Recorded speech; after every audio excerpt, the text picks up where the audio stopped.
Hello दोस्तों, हमारे पास आ चुका कक्षा 11 का जो पेपर है आपका हिंदी अनिवार्य का वार्षिक परीक्षा के लिए। तो फटाफट से जुड़ जाएं। जिस ज़िले का ये पेपर है वहाँ पर 3 घंटे का समय है। आपके 3 घंटे 15 मिनट का भी पेपर हो सकता है, 2 घंटे 45 मिनट का पेपर हो सकता है। आप अपने जो टाइम टेबल मिला हुआ है उसमें अपना टाइम देख लें। आप सभी का सिलेबस सेम है, तो आप टाइम पर नहीं जाएं। आपके जो कंपलसरी हैं, इम्पोर्टेंट हैं, वो है आपके क्वेश्चन, क्योंकि सभी ज़िलों का सिलेबस सेम है। तो क्वेश्चन आपके मिलते जुलते आएंगे। एक ज़िले के क्वेश्चन दूसरे ज़िले में भी आ सकते हैं, तो आपको क्वेश्चनों पे कंसंट्रेट करना है, समय पर नहीं जाएं। सबसे इंपॉर्टेंट चीज़ है, आपको पेपर मिलते ही सबसे पहले अपना रोल नंबर लिखना है। इसके अलावा सारे क्वेश्चन करने कंपलसरी हैं, यानी कि अनिवार्य हैं, एक भी प्रश्न को छोड़ना नहीं है। और सभी के सामने उनके अंक अंकित हैं, तो आप इन निर्देशों को देख लीजिएगा। इनमें समय बर्बाद ना करते, डायरेक्ट क्वेश्चनों की ओर चलते हैं। तो फटाफट से वीडियो को लाइक कर दें, शेयर कर दें और चैनल को सब्सक्राइब जरूर कर दें। स्टार्ट करते हैं पहले क्वेश्चन से। पहला प्रश्न है आपका खंड ऐसे, जिसमें आपको अपठित गद्यांश दे रखा है। अपठित गद्यांश मतलब ये आपकी किताब का गद्यांश नहीं रहेगा। अपठित गद्यांश आपके जरूर आएगा और पठित गद्यांश भी आएगा। पठित गद्यांश यानी कि जो आपने पढ़ा हुआ है वो। तो ये गद्यांश है, इसके प्रश्नों के उत्तर आपको देने हैं। प्रश्नों के उत्तर आपको इसी गद्यांश के अंदर मिल जाएंगे, इसलिए सबसे ज़रूरी चीज़ है कि आपको इसको ध्यानपूर्वक पढ़ना है। तो अब इसके क्वेश्चन देख लेते हैं हम। तो पहला क्वेश्चन है आपका, गद्यांश का उचित शीर्षक लिखिए। तो आपका जो गद्यांश है वो किसके ऊपर है? जल के ऊपर है। तो आपका शीर्षक हो सकता है जल ही जीवन। और भी मिलते जुलते शीर्षक लिख सकते हैं आप। इसमें ज़रूरी नहीं है कि सबके शीर्षक सेम हो, सब अपने मन से लिखें, लेकिन गद्यांश से मिलता जुलता होना चाहिए। दूसरा है, मानव शरीर में सर्वाधिक सर्वाधिक मात्रा में पाया जाने वाला पदार्थ है। तो ये देखिए, मानव शरीर में सर्वाधिक मात्रा जल की है, तो कौन सा पदार्थ है? जल। आपका उत्तर रहेगा जल। नेक्स्ट क्वेश्चन है, सौर मंडल में किस ज्ञात ग्रह पर जल का अपार भंडार है? तो किस पर है? पृथ्वी पर। नेक्स्ट क्वेश्चन है, पृथ्वी पर जल संकट के लिए मुख्य रूप से उत्तरदायी कौन है? तो ये देखिए, मनुष्य ही प्रधान रूप से उत्तरदायी है, तो आपका उत्तर रहेगा मनुष्य। नेक्स्ट है, शरीर में जल की कमी होने पर इसकी पूर्ति कैसे की जाती है? तो इसका उत्तर आपको दूसरी तीसरी लाइन में मिल जाएगा, देख लीजिए और उतार दीजिए। नेक्स्ट है, किसी एक जल संकटग्रस्त प्रदेश का नाम लिखिए। तो ये देखिए, राजस्थान। अब बढ़ते हैं नेक्स्ट क्वेश्चन की ओर। प्रश्न संख्या आपका है 7 नंबर, जल के अपव्यय को प्रोत्साहन किया जाना चाहिए। गलत। नेक्स्ट है, जल प्रकृति से प्राप्त निःशुल्क उपहार है। बिल्कुल सत्य है। नेक्स्ट है, जल के बिना जीवन की कल्पना असंभव है। और जल की उपलब्धता में निरंतर क्या होती जा रही है? कमी होती जा रही है। अब है आपके अपठित पद्यांश, जिसको पढ़कर प्रश्नों के उत्तर देने हैं। जैसे हमने अभी गद्यांश के उत्तर दिए थे, वैसे ही आपको पढ़कर पूरे प्रश्नों के उत्तर देने हैं पद्यांश के। तो आपको पद्यांश दिखा देते हैं। ये देखिए, क्षमा शोभती उस भुजंग को जिसके पास गर्जन हो, उससे क्या जो दंतहीन शीतहीन विनीन सरल हो।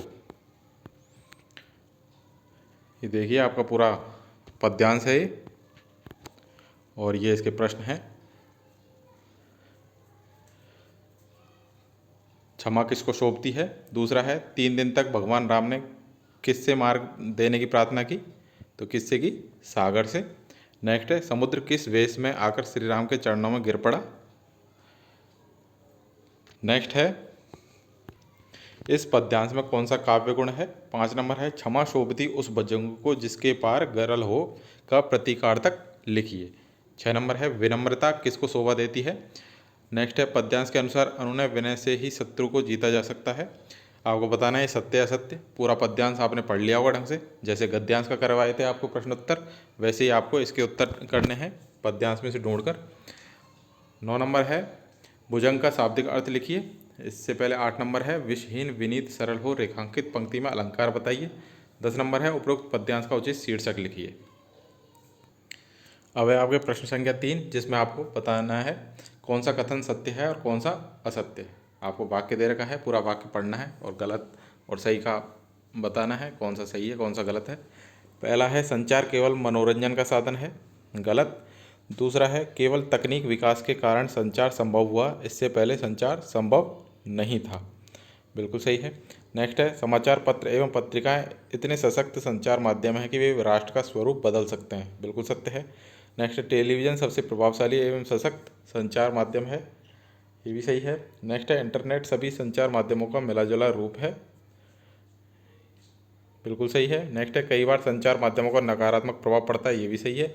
समाचार लिखते समय 6 कारों का प्रयोग किया जाता है। आपको बताना सही है गलत। नेक्स्ट है समाचार पत्र के संपादक द्वारा लिखित संपादकीय लेख अस्थायी स्तंभ होता है। नेक्स्ट है भारत का पहला समाचार पत्र बंगाल गजट सन 1780 में जुगल किशोर शुक्ल ने संपादित किया। अब है आपका खंड ब। तो इसको देखने से पहले आप सभी से रिक्वेस्ट है कि जिन्होंने चैनल को अभी तक सब्सक्राइब नहीं किया, चैनल को सब्सक्राइब कर लें, नोटिफिकेशन बेल को ऑन कर लें, जिससे आपको हर वीडियो की अपडेट टाइम से मिल सके। और डिस्क्रिप्शन में व्हाट्सएप ग्रुप का लिंक है, जाइए ज्वाइन कर लीजिए। अब देखते हैं 4 नंबर प्रश्न। 4 नंबर प्रश्न में आपसे पूछा है आशय स्पष्ट कीजिए।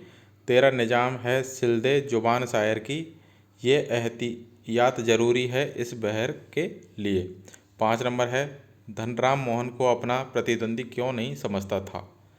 6 नंबर है आज़ादी से पूर्व किसानों को कौन कौन सी समस्याओं का सामना करना पड़ता था। 7 नंबर है चित्रकला व्यवसाय नहीं अंतरात्मा की पुकार है, आत्मा का ताप पाठ के आधार पर स्पष्ट कीजिए। 8 नंबर है साये में धूप शीर्षक गजल में शायर ने क्या संदेश दिया है।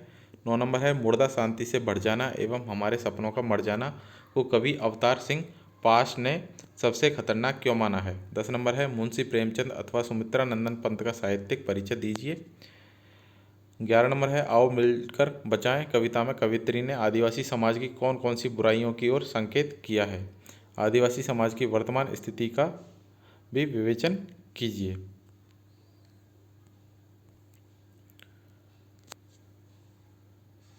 नेक्स्ट है विद्या का मंदिर कहा जाने वाला शिक्षा विभाग भी भ्रष्टाचार से अछूता नहीं है, रजनी पाठ के आधार पर उदाहरण देते हुए स्पष्ट कीजिए। अब आपका 13 नंबर प्रश्न है जिसमें काव्यांश दे रखा है, जिसकी आपको सप्रसंग व्याख्या करनी है। यह आपको पूरा काव्यांश है, इसकी आपको सप्रसंग व्याख्या करनी है। प्रश्न संख्या 14 के अंदर आपको गद्यांश दे रखा है, जिसकी आपको सप्रसंग व्याख्या करनी है। खंड 6 में आपसे पूछा है आस पड़ोस के लोग बेबी को किस प्रकार परेशान किया करते थे। 16 नंबर प्रश्न है चित्रपट संगीत एवं शास्त्रीय संगीत में अंतर स्पष्ट कीजिए। 17 नंबर प्रश्न है पानी के विभिन्न रूपों का संक्षिप्त वर्णन कीजिए। 18 नंबर है लता मंगेशकर की गायकी की प्रमुख विशेषताओं का विस्तारपूर्वक वर्णन कीजिए। अथवा आलो आवारी रचना बेबी हालदार की व्यक्तिगत समस्याओं के साथ साथ कई सामाजिक मुद्दों को समेटे है। उपरोक्त कथन के आलोक में अपने विचार व्यक्त कीजिए। खंड द है आपका। प्रश्न संख्या 19 है श्रीमान मुख्य ब्लॉक शिक्षा अधिकारी चूरू की ओर से एक कार्यालय पत्र प्रधानाचार्य राजकीय उच्च माध्यमिक विद्यालय खंडवा को लिखिए, जिसमें कक्षा 9 एवं 10 के विद्यार्थियों हेतु गणित एवं अंग्रेजी विषय में उपचारात्मक शिक्षण एवं अतिरिक्त कक्षाओं का प्रावधान सुनिश्चित किया गया हो। प्रसंग 20 है आपके विद्यालय में 25 फरवरी 2023 को वार्षिक उत्सव भामाशाह सम्मान एवं पूर्व विद्यार्थी संगम समारोह का आयोजन किया गया, उसका एक प्रतिवेदन तैयार कीजिए। प्रश्न 21 है जिसमें आपको किसी एक विषय पर निबंध लिखना है 300 शब्दों के ऊपर। तो आपके विषय हैं पहला है विद्यार्थी जीवन में अनुशासन का महत्व, दूसरा है स्वच्छ भारत अभियान, तीसरा रंगीला राजस्थान, चौथा राष्ट्र निर्माण में युवाओं का योगदान और पांचवा यदि मैं विद्यालय का प्रधानाचार्य होता। तो ये थे सारे इंपॉर्टेंट क्वेश्चन जो आपके एग्जाम में आ सकते हैं। तो फटाफट से सारे प्रश्नों को देख लें, अपने दोस्तों को शेयर कर दें और चैनल को सब्सक्राइब करना ना भूलें। और ये हमारा व्हाट्सअप नंबर है, कोई भी डाउट हो तो मैसेज कर सकते हैं। अगर आपको व्हाट्सअप ग्रुप में जुड़ना है तो डिस्क्रिप्शन में लिंक दे रखा है, जाइए डिस्क्रिप्शन में और ज्वाइन कर लीजिए। मिलते हैं नेक्स्ट वीडियो में। सभी को एग्जाम के लिए best of luck. Thank you.